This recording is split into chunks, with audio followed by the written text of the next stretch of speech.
इन दिनों हाथ धोना कितना ज़्यादा इम्पॉर्टेंट हो गया है ना। ऐसे तो अच्छी आदत है और हम लोग हाथ रेगुलरली धोते ही रहते थे, लेकिन जब से कोरोना की बात हुई है, जब से कोरोना आया है, उसके बाद तो मानो हाथ धोना दिनचर्या में सबसे ज़्यादा इम्पॉर्टेंट चीज़ बन गया है। आधी नींद से उठ के भी हाथ धोना है, ये ज़रूर इंसान को याद रहता है। लेकिन क्या आपने सोचा है कभी कि हाथ धोने जैसी बेसिक और इतनी इम्पॉर्टेंट हैबिट अगर किसी ने पहली बार बताया होगा कि हाथ धोने से हाथ में जर्म्स मर जाते हैं, या पहली बार अगर किसी ने सजेस्ट किया होगा कि हाथों में जर्म्स भी हो सकते हैं, तो उस आदमी को पागल करार कर उसे मेंटल असाइलम भेज दिया गया होगा? नहीं सोचा, और सोच के थोड़ी घबराहट भी हो रही है ना। लेकिन आज इसी के बारे में बात करने वाले हैं। नमस्कार, स्वागत है आपका लाइव सिटीज के खास कार्यक्रम ज्ञान अड्डा में, और मैं हूं आपके साथ सौम्या राठी।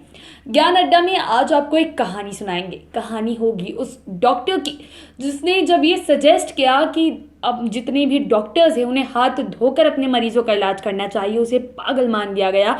डॉक्टर्स उसके पीछे पड़ गए ये बोल बोल कर कि कोई शख्स ये बात कह भी कैसे सकता है कि एक डॉक्टर ही अपने मरीज की जान का दुश्मन बना बैठा है, और किसी ने इस बात को समझने की कोशिश ही नहीं की कि वो डॉक्टर डॉक्टर्स के हित की और मरीजों के हित की ही बात कर रहा था। और ये जो सैड स्टोरी है वो है डॉक्टर इग्नाज सेमिल्विस की, जो कि एक जर्मन हंगेरियन फिजिशियन थे। प्रोफेशन से उन्होंने फिजिशियन होना चुना था, लेकिन नौकरियां ना मिलने की वजह से उस दौरान उस चीज़ में उन्होंने अलग अलग स्पेशलिटीज़ की, और उसके बाद वो एक गायनेकोलॉजिस्ट और ऑब्स्टेट्रिशियन बन गए। जी हाँ, उसके बाद वो चाइल्ड बर्थ के लिए काम करने लगे, और जिस अस्पताल में वो काम कर रहे थे उसमें उन्होंने एक चीज़ नोटिस की। उन्होंने इस बात पे ध्यान दिया कि जन्म देने वाली जो माएँ हैं, जो न्यू बॉर्न्स को जन्म दे रही हैं, उनकी मृत्यु काफ़ी ज़्यादा हो रही है। अस्पताल में मृत्यु दर जो था उन माँओं का वो काफ़ी ज़्यादा था, और साथ ही साथ ये उनमें भी देखा जा रहा था। पहले तो आप जानते ही होंगे कि हर जगह डॉक्टर्स नहीं होते डिलीवरी कराने के लिए। ऐसे में कुछ महिलाएं हुआ करती थी जो डिलीवरी में हेल्प करती थी। जिस जिस डिलीवरी में वो महिलाएं हुआ करती थी, वहाँ ये डिलीवरी के दौरान मौत होना और ज़्यादा कॉमन था।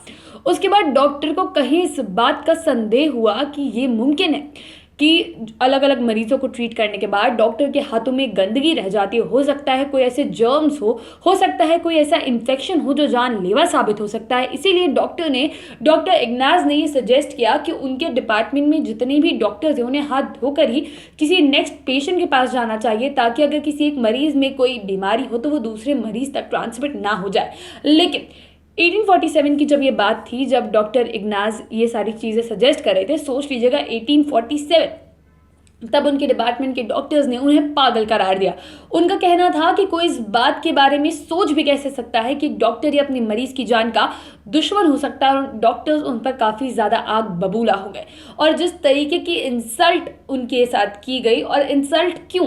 क्योंकि उन्होंने सबको ये सजेस्ट किया कि क्लोरिनेटेड लाइम सोल्यूशन से किसी भी डिलीवरी को असिस्ट करने से पहले अपने हाथ धो लेने चाहिए। उसके बाद जिस तरीके से उन्हें जलील किया गया, जिस तरीके की उन्हें जिल्लत महसूस हुई, उसके बाद उन्होंने अपने प्रोफेशन से दूर होना ही बेहतर समझा, और वो इस तरीके से मानसिक तनाव में घिर गए कि उसके बाद वो मेंटल असाइलम जा पहुंचे, और जहां पर उनके साथ काफ़ी बुरा बर्ताव भी किया गया, जहां गार्ड्स ने उन्हें मेंटल असाइलम में भर्ती होने के तुरंत बाद ही डंडों से बहुत बेरहमी से पीटा, और उसके बाद जी हाँ, उनके वजह से जो घाव होने हुए 14 दिन के बाद उनकी मृत्यु भी हो गई। लेकिन वक्त बदलते देर नहीं लगती है, तो हम सभी जानते हैं उनके जाने के बाद उन्होंने कितनी महत्वपूर्ण बात कही थी। ये सबको समझ में आया, सबको समझ में आया कि वो कितनी ज़रूरी चीज़ सिखा कर गए थे, और आज की तारीख में उन्हें सेवियर ऑफ मदर्स के नाम से डिस्क्राइब किया जाता है, उन्हें सेवियर ऑफ मदर्स का टैग दिया जाता है।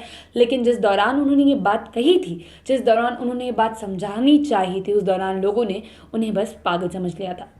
हाथ धोने के पीछे की यह कहानी आपको कैसी लगी, कमेंट सेक्शन में ज़रूर बताएं। अगर इस वीडियो को फेसबुक पर देख रहे हैं तो पेज को लाइक करें, यूट्यूब पर देख रहे हैं तो चैनल को सब्सक्राइब करें। लाइव सिटीज़ के साथ आप ट्विटर पर भी जुड़ सकते हैं। धन्यवाद।